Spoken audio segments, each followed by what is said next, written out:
There we go. So good morning to everyone watching from the four corners of the planet. I'm Michael Naylor, and I am the director of the main Enneagram Center for Transformation and Well-Being. And this morning I have the pleasure of getting to interview Elita, who lives in Latvia, a beautiful type 8.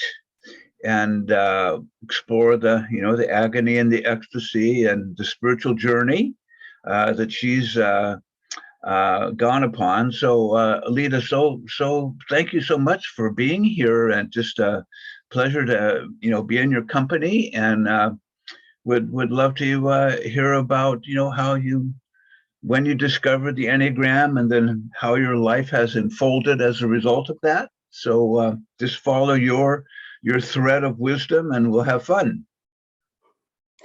Hello, everybody, and I'm very honored to be here. Really happy to talk to you again after like 10 years or so. You're one of my first Enneagram teachers, Mike. The very first time I found out about the Enneagram, it was really 10 years ago, but here in Latvia. I went to one of these retreat centers. Well, actually, I would say the only one here in Latvia, the meditation retreat center. And the owner of this center is like a pioneer in many ways here in Latvia. Juris Rubenis, he's a former pastor and also a writer, a philosopher, you name it. So he always is ahead of everybody else in terms of new books, new teachings, new wisdom. And at that time I was there, and he was talking about 9 phases of your soul. And I was so intrigued because I was kind of tired of myself at that time. Everything was so went well. I had my career and children and family, and everything was good, but something was not. And I felt quite depressed, and I didn't know what to do with myself. And what the heck, I would listen to these 9 phases, whatever. And then he started to talk, and he has this tradition of starting with type 1. And so I decided I'm type 1. It sounded well to me, number 1, good, first of all. And it seemed like everything was okay, quite good.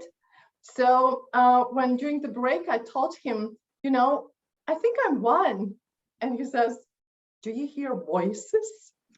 And I, what voices? And he says, no, you're not type 1. You don't even know what it means. I had to wait until next afternoon because he was finishing with 8 and 9. And I was listening about this bossy, pushy, ugly, to my understanding, type. And first of all, I thought, oh, now I know why the woman I know, why she's so, and I was like, I'm going to tell her that. And right after that, I felt this really, I felt sick in my stomach.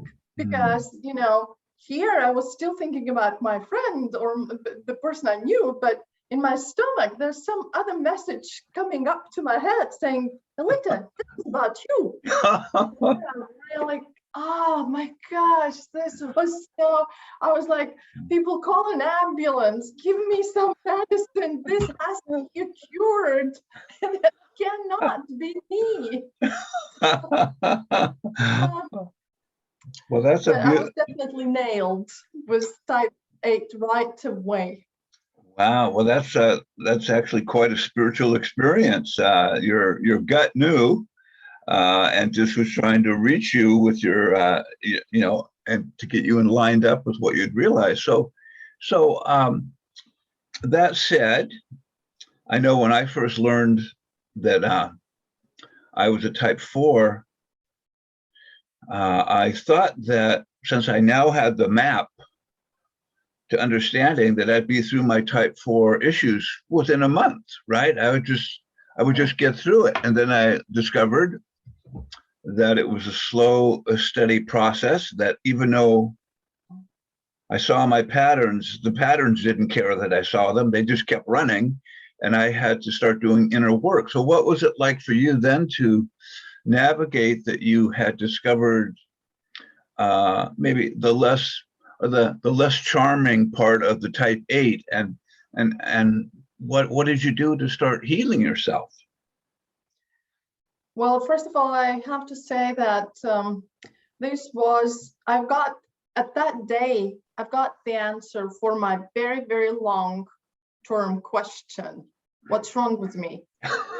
When I was in grade 5th at school, I was 10 or 11, my best friend, my only friend, she said, either you change or we cannot be friends.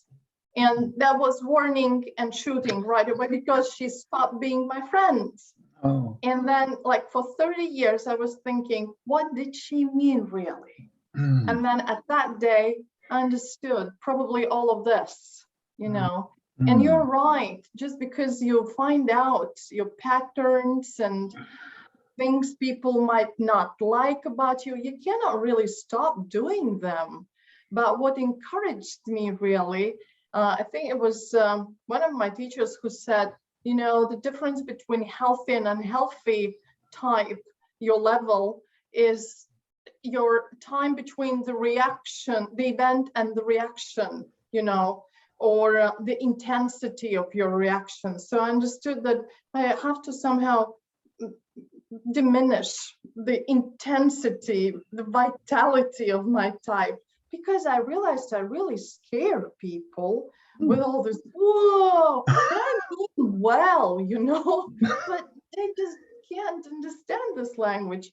Yeah, the body language and the volume of my voice and all that, you know, I should step aside a few steps.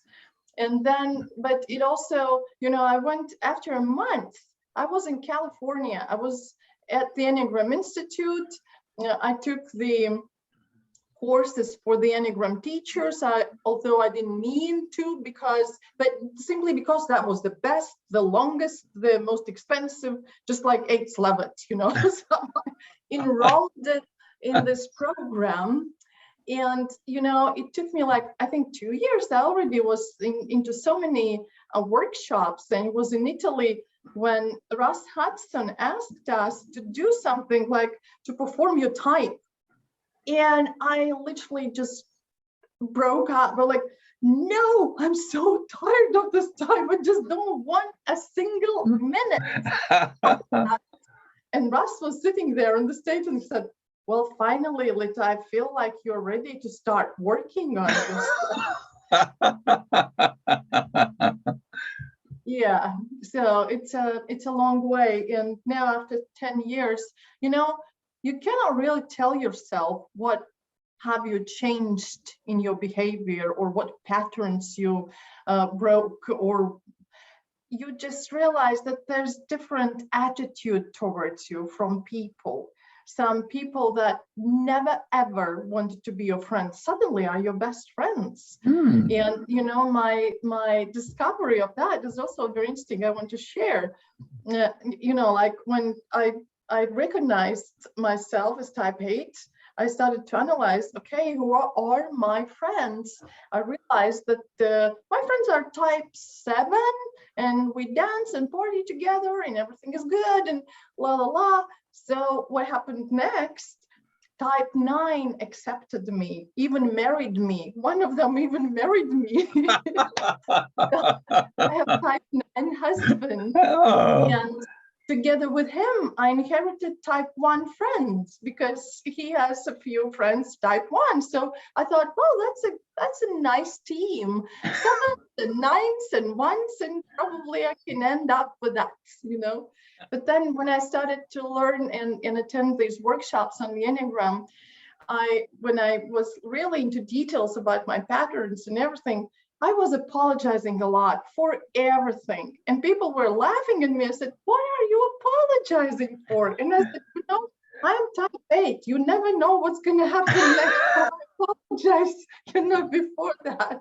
And one of the guys, he's from Denmark, he says, you don't worry, I'm type 4. And we're quite okay with type 8. I have lots of friends. They're like, okay, that's the next one. So yeah, so this is how it goes around the circle for me, but I still have some challenges. Yeah, well, those are great stories. Yeah, I can remember saying to my teacher, it seems like I'm apologizing more than ever. And he says, well, that will get much worse. Don't worry, just keep apologizing. Yeah. Yeah. And then you'll start changing and you get these behavioral patterns which are quite strange to yourself, to you. Like again, I'm doing it, but my head is saying, what are you doing? What are you saying now? This is not what you used to say. This is not how you used to be. What's wrong with you? But I'm, so at one point it's intimidating, like internally, but from the other point, it's so healing. It's so soothing, really, that you can do it. And believe me or not, I think I'm quite okay with English. It's not my mother language, but I could not spell the word vulnerability. I couldn't pronounce it. I was like, what is this? And they tell me I have to be vulnerable. My goodness, can't even pronounce it. Yeah, well, that's so one of the things that you know about that we talk about is each type has wake-up calls, things that hopefully I become conscious enough that lets me know I'm starting to go into the mechanical pattern of my type, right? So one of the wake-up calls for the type 8 is intensifying, getting just intensification, everything, using too much force. So does that resonate for you? And do you use that as a wake-up call, or do you have other things that you use? Yes, it resonates with me very much, and I understand that it's okay for me to have lots of things to do. Then I'm kind of calm and I'm doing them. But when, like during a COVID time, when we were at home, and I did have lots of things to do. So this one thing was like lots of things, and I was so intense about anything, about writing a single email even or something. So I'm pushing myself. I'm telling, stop, you don't have to speak so loud. You don't have to walk so fast. You just slow yourself down. It's a wake-up call for you. So, but I really do feel it. It's like, for example, when sometimes Russ Hudson is coming over to Europe, and let's say he would be somewhere in Copenhagen, and I'm like, well, Copenhagen, yeah. Well, yeah, I wonder if I should go there, and well, let's wait and see. And then there's another announcement that, let's say, there's another workshop run by Russ, for example, in Paris, like with 2 or 1 week in between. And then it gets really interesting. You're like, oh, I might get them both. Now, yes. So now we start to feel this intensity, and then both dates are not really working for me. But now that I have this business, how to really put all this together? I know this is something I have to work on, and I do. Yeah. Well, I have a couple type 8 friends who say sometimes when they, that they tend to feel things passionately, and that they don't always notice that sometimes that's intimidating or scary for people, because it's just a part of their natural instinctive energy. and they're robust, and then later on they'll hear somebody say that I felt like there was no room for me to say anything, or I just got scared, and so how do you work with that kind of robust energy? Do you give people instructions like, when I get scary, just wave a white flag, or how do you help them out?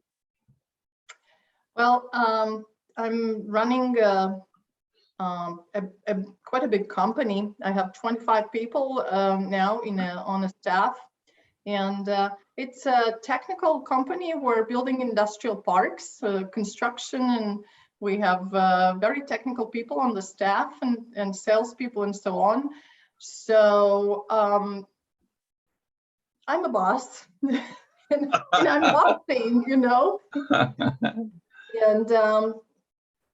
I know that sometimes I'm not even intimidated to call somebody at 9 p.m. and because just I need to know something. And but I guess we're together for 20 years already with a team, and they know me, and I do hope and believe I have changed, and they forgive me a lot. And I remember when I just found out about type 8 and about anger, what lives in type 8. And I used to be a very angry person. And I remember how I trained myself to get rid of showing my anger. I would come to the office and I opened the door, and everybody knows about the Enneagram in my office, by the way. Everybody knows the type, their type, my type. Awesome. And I would open the door and I would say, I'm so mad. And everybody would laugh, and somebody would bring me a coffee, somebody would bring me a sweet and say, what are you? And and then it turns into like a joke, really. And it helped me to get rid of it, really. Now I don't really, or it's very, very rare when I experience anger, such as like blunt anger. It's more sorrow, what I feel, really. And I talked to several other aides who are working with themselves from my group and from people I know. They feel the same, that anger is replaced by sorrow, sadness. Yeah. So I'm like, well, it's a pity that happened, and I have this feeling, but anger as such is not coming out anymore, which is nice. Oh, awesome. Awesome. Yeah. So I imagine your type 9 husband probably was a very calming force in your life. How does he navigate your 8ness? And what would he say about life with his type 8 wife? Now, yeah, well, I know everything you could say, but I think that I need to grow, and as the more mature I become, the better he looks to me. When I was very blunt 8, very bossy, what do I see in type 8? Well, then calm, nice guy, nothing else really. Well, what can he give me? And but now I see how he's balancing me, really. And he's not weak. He, as a type 9, he's very, very, very strong. And going to So I just we got interrupted a little bit. Can you hear me now? Yeah, Okay. I do. Yeah. I do. Okay. So, for example, like when we're going to the airport, and if I'm driving, we're speeding. I get a lot of tickets, and we're speeding, and it doesn't mean that I'm going to get there sooner than him, because I'm speeding and it's a red light and it's a red light. And he's just, going calmly and not disturbed by any red light, just green lights and everything. And he's there in time and no stress. He shows me how not to intensify things and still get them done. So I guess we are balancing each other. Also, I'm giving him a bit of energy and this wake up. This Crazy Stupid Love movie, Crazy Stupid Love, where the main hero's type 9, and Gosling, the actor Gosling, he's always clapping him on the cheeks. And I thought, what's wrong with him? And then he's waking up, type 9.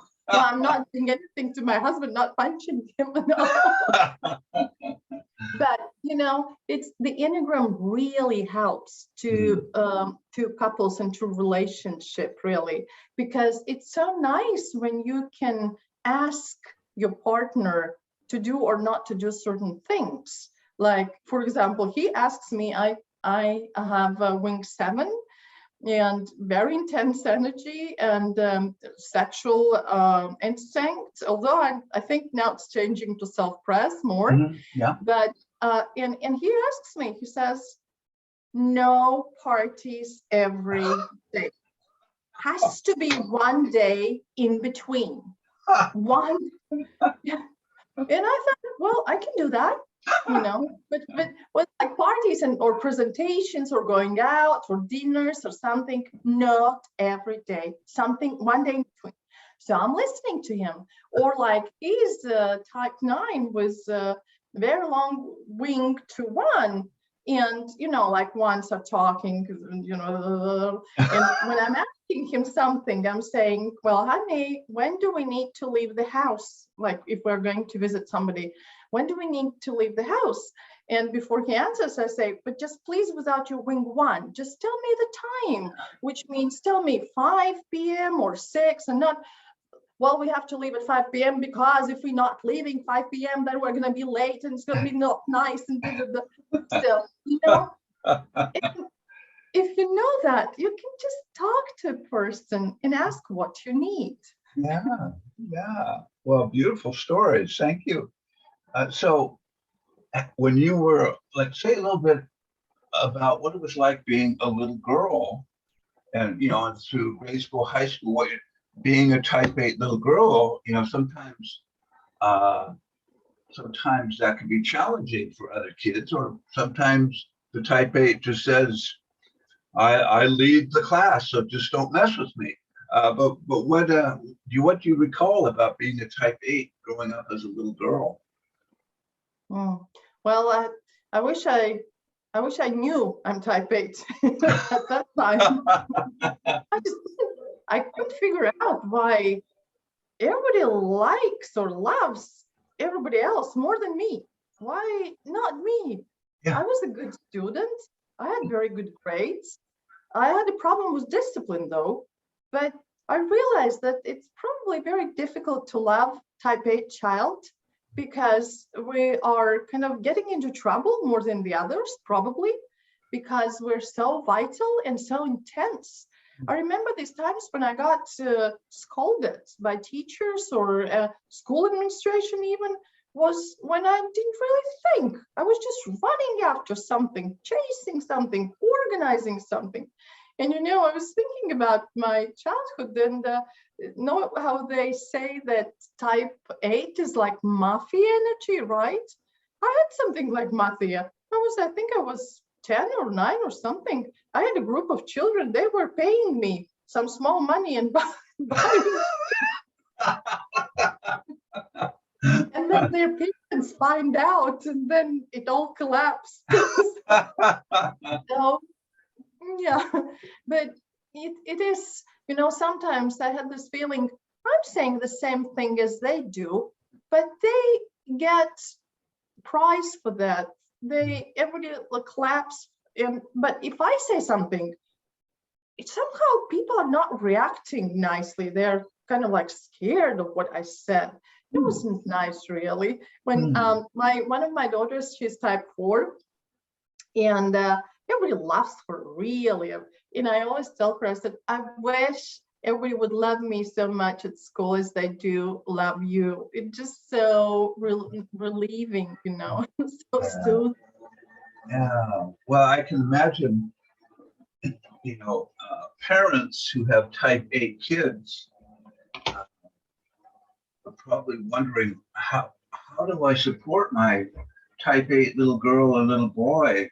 And I just wonder if you have any insider tips on how to help them with their type 8 child.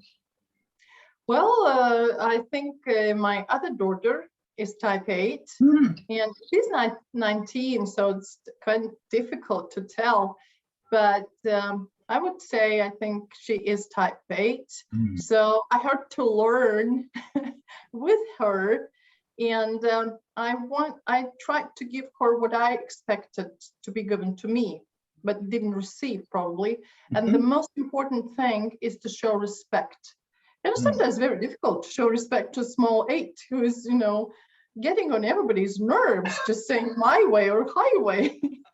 But yeah, you need to show a lot of respect and a lot of love, lots of love, really, because this type 8, there's a small child inside you, your soul child, and also this offended child. And I'm not showing it to many people, well, probably to 1 or 2 really.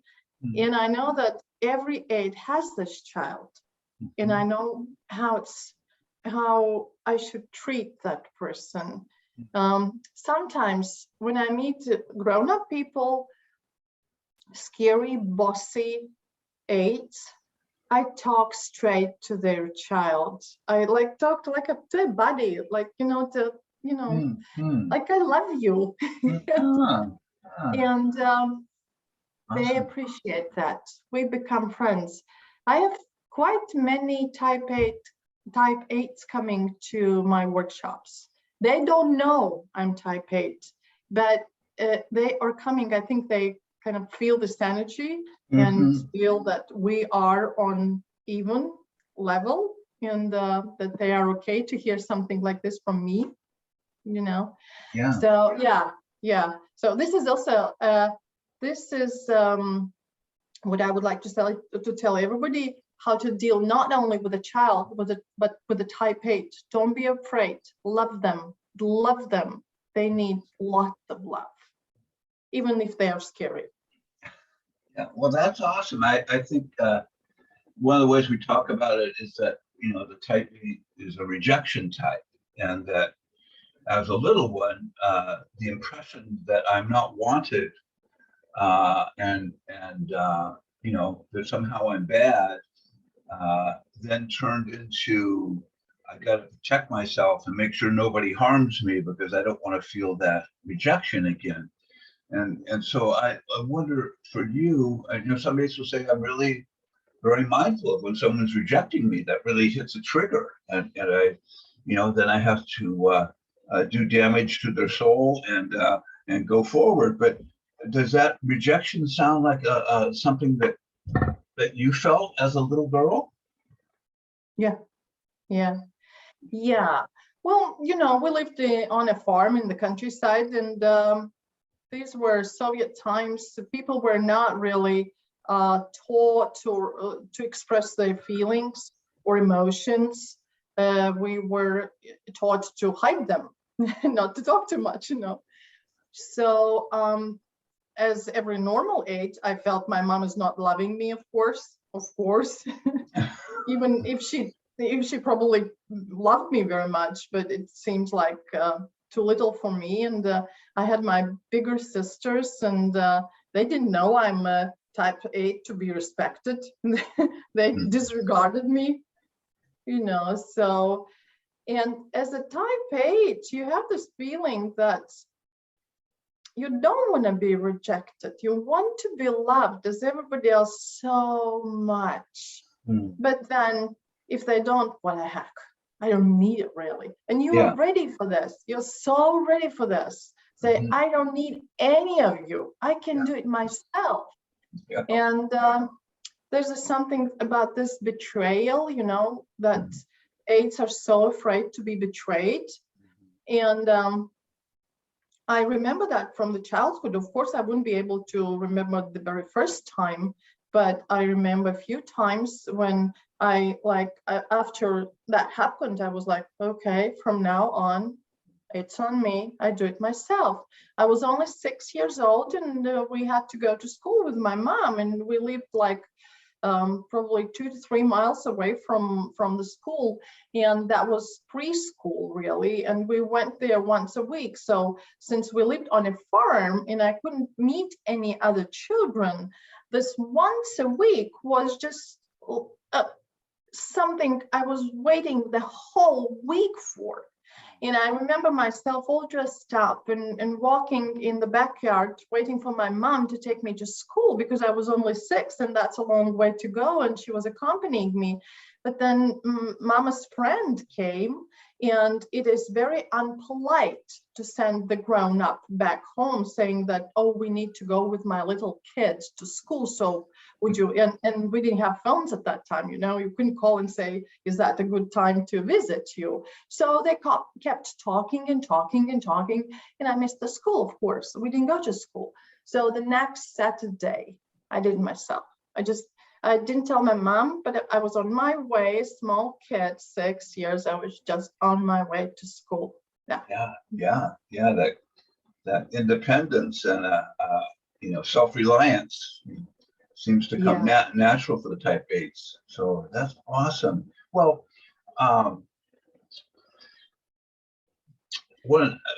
just to continue on that vein, I can remember one type 8 woman in a workshop. She said, as a type 8, I let the guys who want to date me know in advance I don't need them. I don't need you. You don't need to take care of me, and I'm fine on my own. And I just let them know that in advance. And I said, well, how's it going for you? He says, well, so far nobody's hung in with me. They just they go see. But so how did you work with that independent passion and self-reliance, and I can take care of myself and be able to enter into this connection with your husband? Was that anything that was challenging to navigate?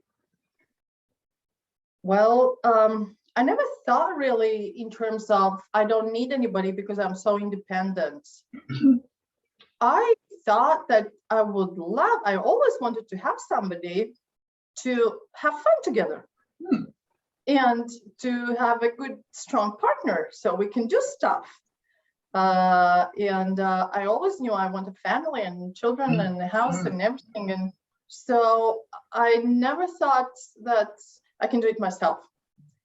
Only once, when I thought, no, I want to have a child, and if my partner will not be thrilled about it, I'm going to have it anyway because I can raise it. So now, when women are talking about like they want to have children, but their husbands or partners don't want to, I'm like, why do you need to ask their permission? I just can't understand. Yeah. Well, like really. Yeah. But again, and again, I'm telling to young women, I'm saying, only in the case when you are not sure you can raise a kid yourself, then of course you need to ask somebody's permission. But otherwise, no. And yeah. That's the thing that I don't really understand. Why do I need to ask permission for whatever from my partner, my husband, or because and I do understand that it's a normal life for a lot of women. But when I look at some situations, I'm really sorry for the woman who cannot afford to go to school or to buy stuff or to invite friends without husband's permission. Type 8 woman does not have this file in my head, really. I don't understand it. Sorry. So those guys who love that they are asked permission, they're not dating me, that's for sure. They would like to date me because I go my way. And it was so funny, in I think it was a few years ago in Amsterdam, we had a workshop with Uranio Paes and the Brazilian teacher. And we had a panel, and I was on a panel as sexual type 8 with 7 wing, very intense. And we were doing interview, So after me, we had type 9. And there's this guy sitting and he's self-press, and he like talks about his armchair for 5 minutes. How comfortable, how big, how nice, how like everything about his woman. And Urania says, don't you think you would need some excitement in your life? Do you have a girlfriend? And he says, no, I'm okay. I don't, and I don't really need one. And then Urania like looks around and he looks at me and says, well, probably you need something like Elita to wake up. And you're like, oh, no. Oh, that's a great story. Yeah. Well, so as a mom, I can imagine that being a type 8, that you would have had a real eye on empowering your kids and encouraging them to come forward with confidence. So how did you do your type 8 parenthood with your little ones? Well, when they were little, I was so busy with myself, with my type 8 discoveries. And but everything was arranged for them: babysitters, schools, you name it. So they like trips to various countries and everything. They had a splendid life, and now when I asked them whether they missed me or I missed something, they said, no, Mom, just we had enough of you. So I guess whenever they had you, that was quite enough. Yeah. So, and but then when I understood what energy I have and what impact I might give upon my children, I deliberately choose to be very careful. I did not, I motivated them, but in somewhat different way. I never asked for like good grades or something, because I realized it might be very, very powerful. I might, destroy them. But even without that, they are good students and they have success in their life. And I see how they are watching what I'm going to say. How am I going to react? And so I have to be very, very careful, because to be a child of a type 8 mom is very difficult. As girls, they love me and they respect me. They care for what I want or what I feel. And so I have to be very careful.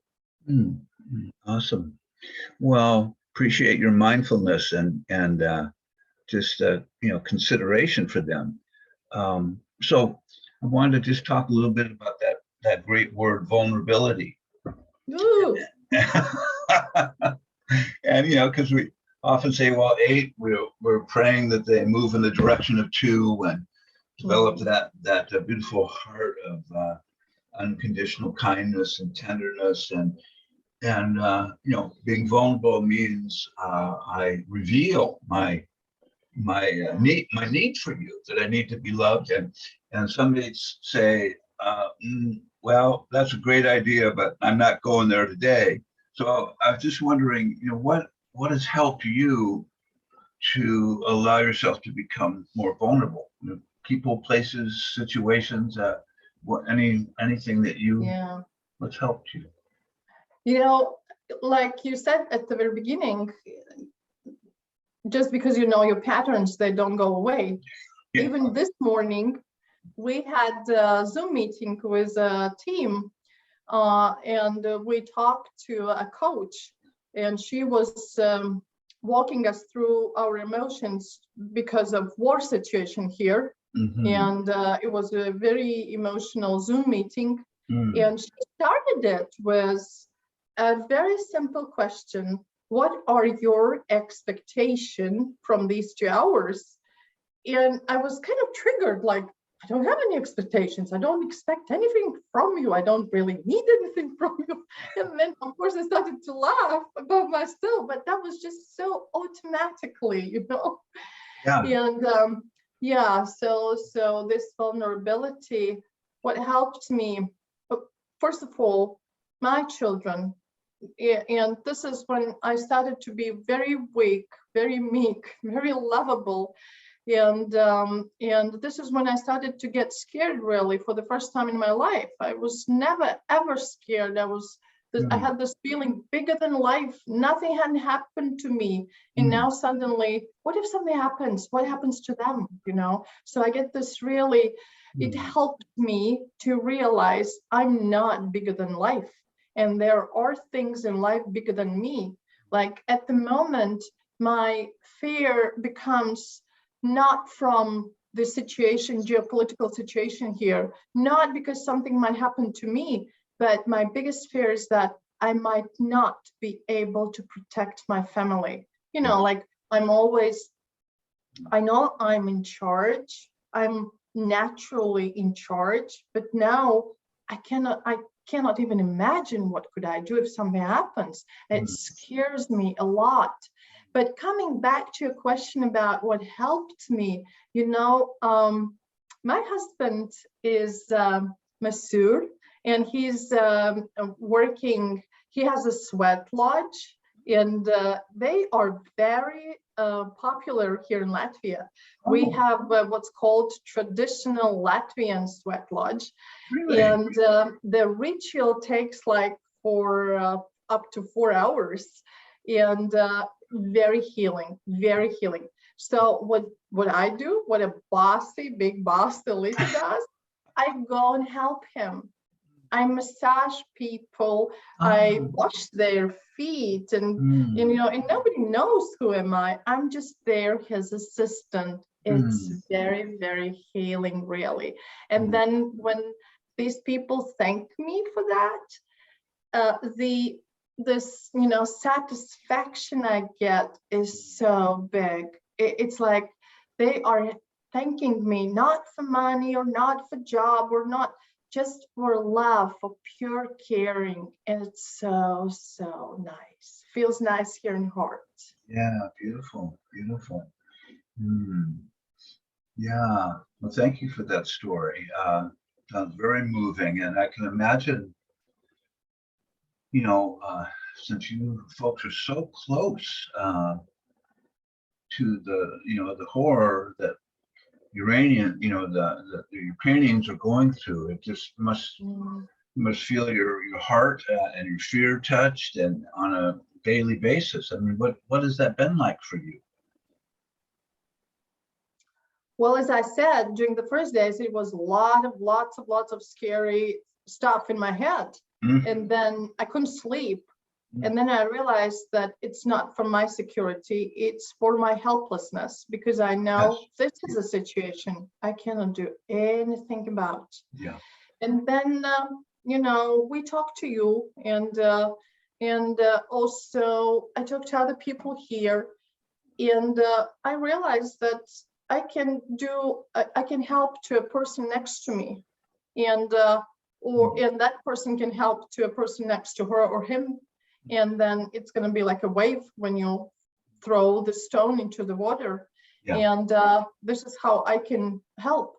But it's interesting to watch myself as type 8 now, because I see like some people are rushing into events and rushing into help and collecting stuff and sending to Ukraine, and trucks are not getting through, and lots of nerves and not pleasant situations. But type 8 is kind of like, okay, I want to see the whole picture now. What is here? Who is attacking whom? So how's it gonna be? And whom do I help the best? Like, what is the place I require the most? And so it's this strategic thinking, really. Really appreciate. The strategic war planner, just seeing, I want to see all the pieces. Yeah.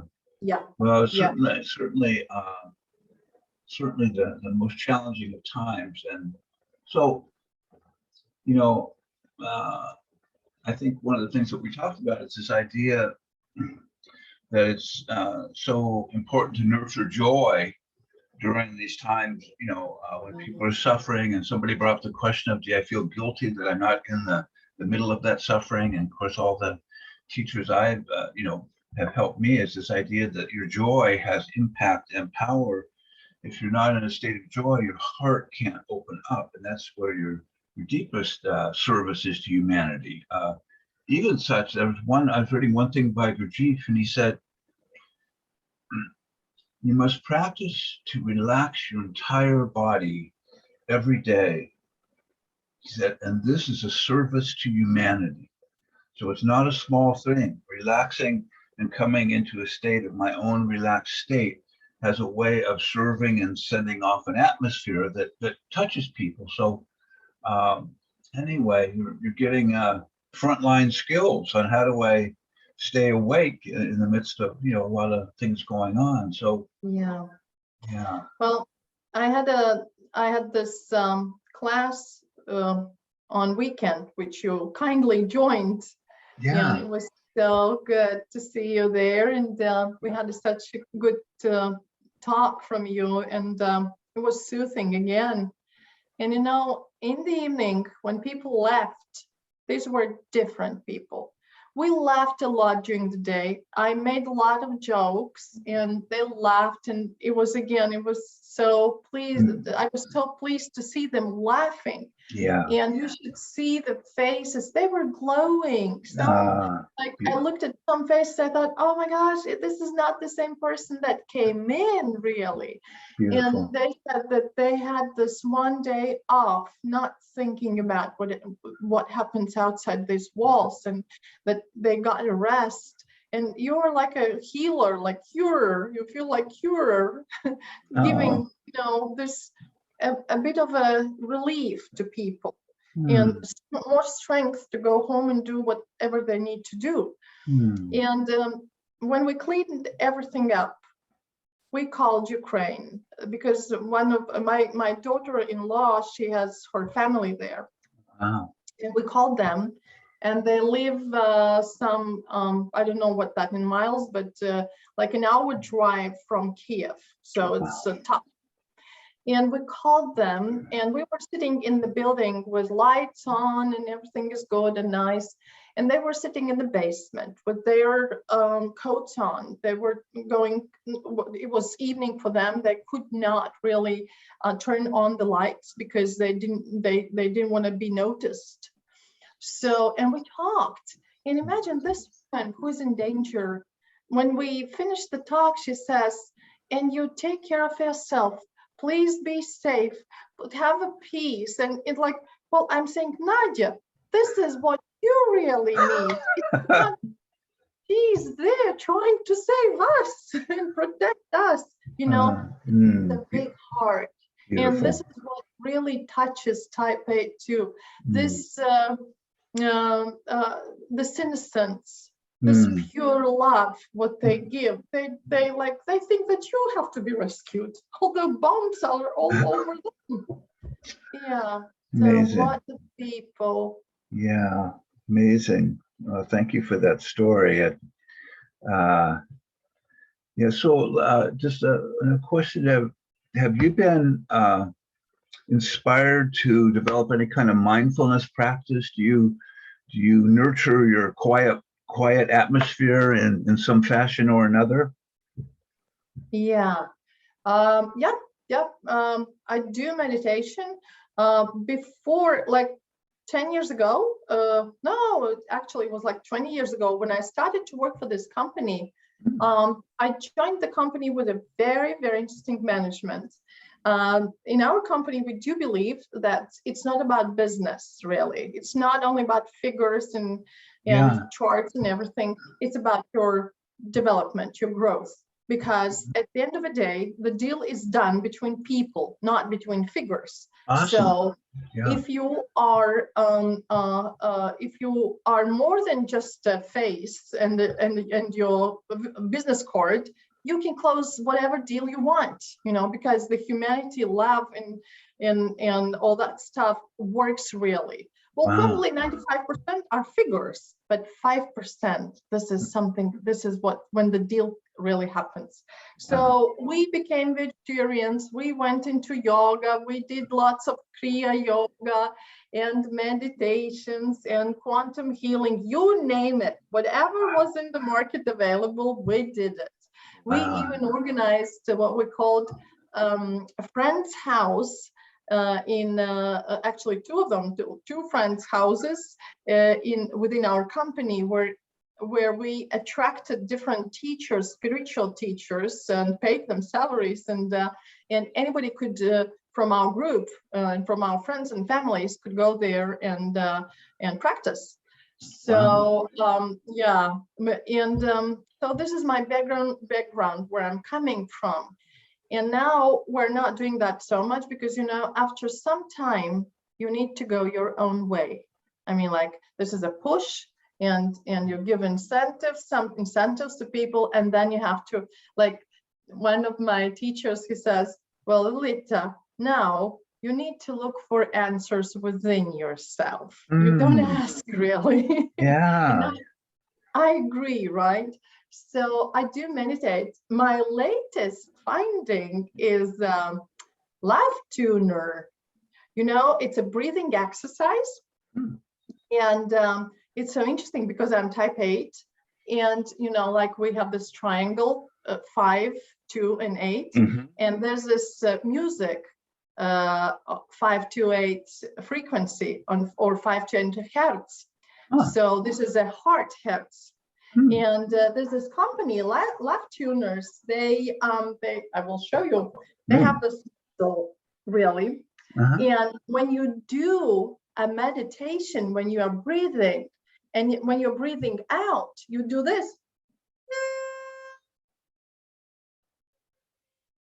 And this is on this 528 hertz.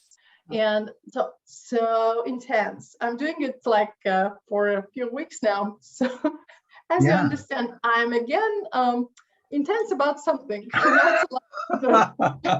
Well, it sure sounds like you like to be on the leading edge of what's transformative. Like, what's the next thing I can step into that will create change. And so that's awesome. It takes a lot of courage to do that. And so yeah, my wife and I will have to come and visit your community one day, just to it sounds like you're doing just awesome stuff.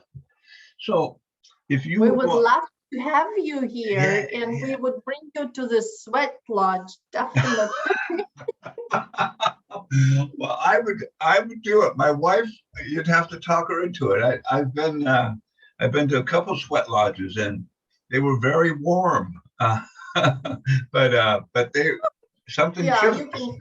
Something shifted. Yeah. So that would be great. I would love to do that. So yeah, I'm wondering, if you were,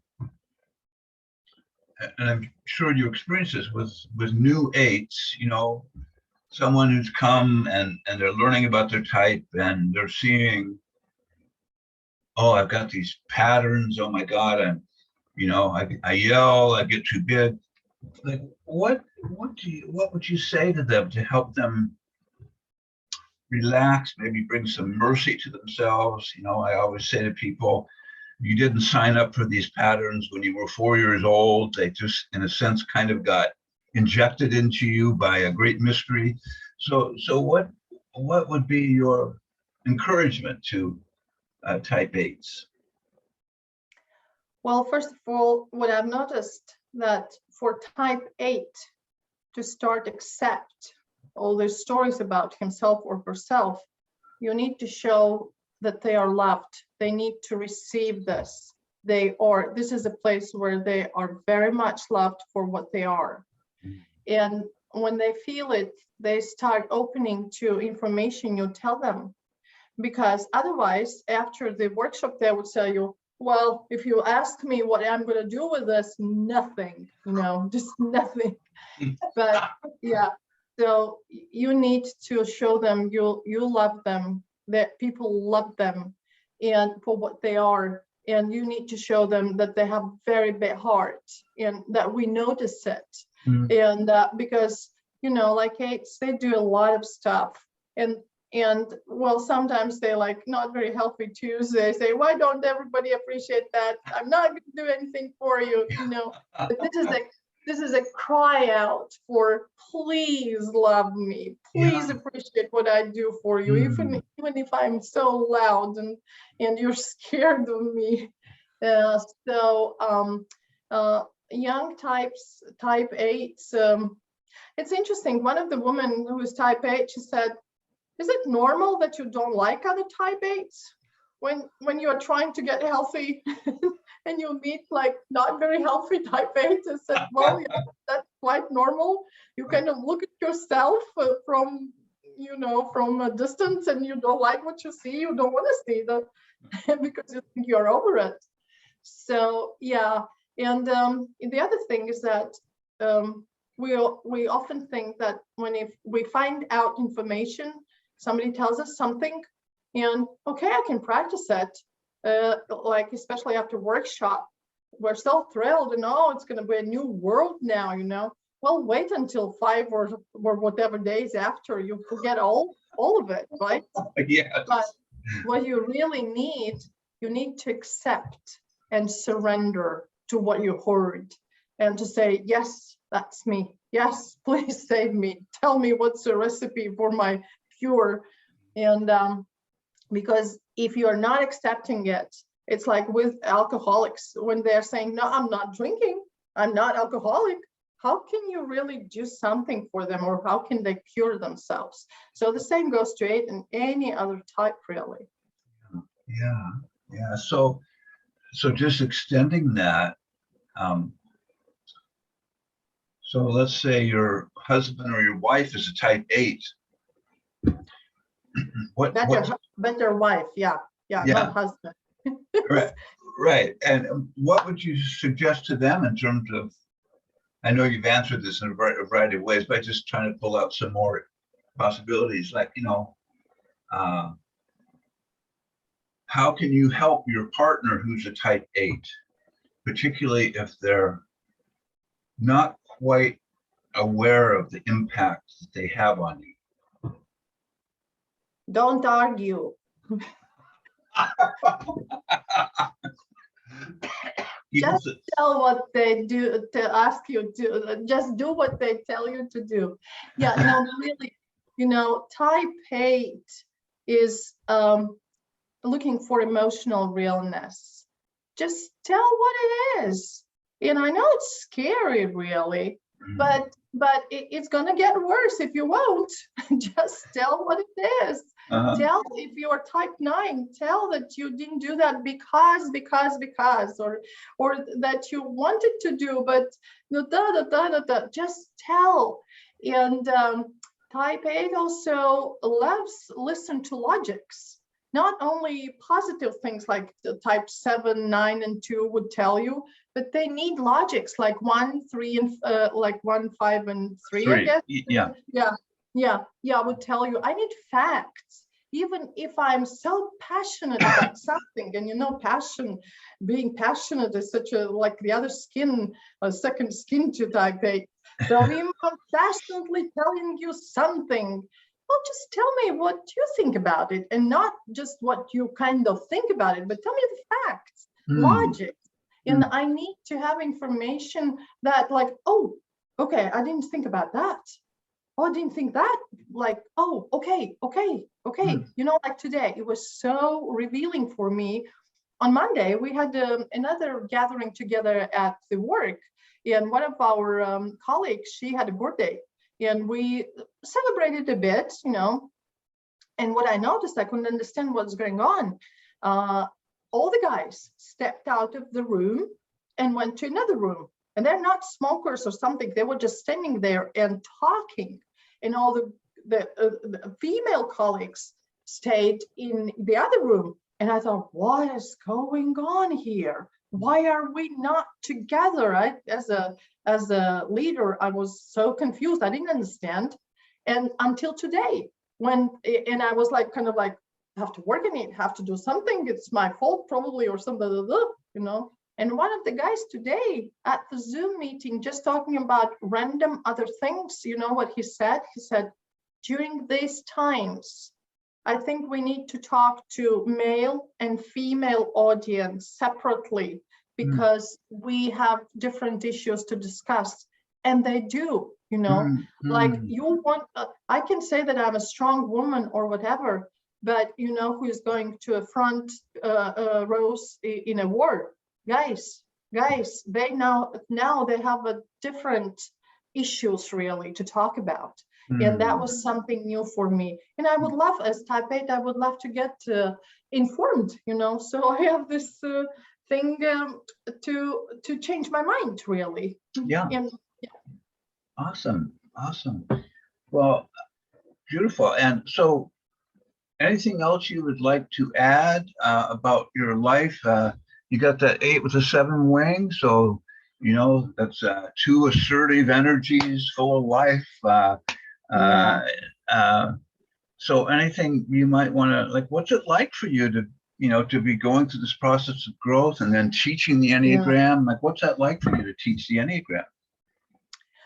Well, I love teaching Enneagram, and I do it off work. This is my hobby, I would say. Yeah. And when I came back from the workshops in the States, I was just telling everybody, I was just collecting people and telling them for free. I thought they are tricked. They don't know it, and they should know. And the life is going to be better if they do. Yeah. So I was just telling everybody. And I still do think that the life gets better when you know the Enneagram. And what else I do, because I don't have so much time to tell everybody, I'm picking up people who could impact more other people and tell them. So because of that, I'm working with actors and producers and filmmakers to constitute very accurate personalities on the stage. And it works well, really. And beautiful. I have this idea from Gail Scott, another our teacher. I should talk to her more about this. And I get really good reviews from people who watch these films or something on stage. They are so like, oh, especially the last one we did type 8 woman, because everybody expected this to be a bitch. But we made it an intelligent bitch, a healthy type 8. So you can't imagine how many type 8 women called me and said, thank you. Thank you. So this is, and another thing, what I would like to address really type 8 women as my sisters, and call type 8 women sisters always when I see somebody at the workshop, and hug and say, oh, my sister. Because we know it's not easy to be type 8 woman, because it's a very male energy. And sometimes being in business, I wish I'm male. I know I would sort it out in a second and everybody will clap and applaud to me. But if I'm doing something like this as a woman, this is not appropriate, because we are taught to be type 2 persons, right? More than anything else. So but we are born that way. And well, this pin I have here, and I got this at the forum, at the Women's Forum, where I was talking to the audience of 1,000 women and to like 80,000 was online. Wow. And it was only for women, and encouraging women, to encourage women. And I would like to say that we are strong, but we are very loving. And if we can turn our strength towards loving people and not towards destroying or getting what we want, we will get it anyway, But we can do miracles with our strength, really, and with the way we can love and encourage people and motivate. So I love you, my sisters, and I hope to meet more and more type 8 women in my life. Beautiful, beautiful. Well, there's been more and more type 8 women showing up for the workshops I do. I mean, that's been one of the largest populations, and I will send them this link so they can listen in. They'll really appreciate it. Yeah. So there's a great show on Netflix called Rita. Have you seen Rita? It's done in Denmark. She's a type 8 woman in Denmark. Evidently, she identifies herself as a type 8, but you might really enjoy her and how she deals with the people around her. She's quite lovely and funny. I think she's probably got a 7 wing also, like yourself. And but anyway, I just want to thank you for this time with you and just your beautiful teaching you did. Just giving us so many different scenarios and examples of your life. Just really a blessing, and just really happy to be with you. Thank you. Thank Yeah. you. I was very happy to share. Well, it's just a pleasure to be with you, and I know people will just be really moved. And so I'm going to stop the recording now. And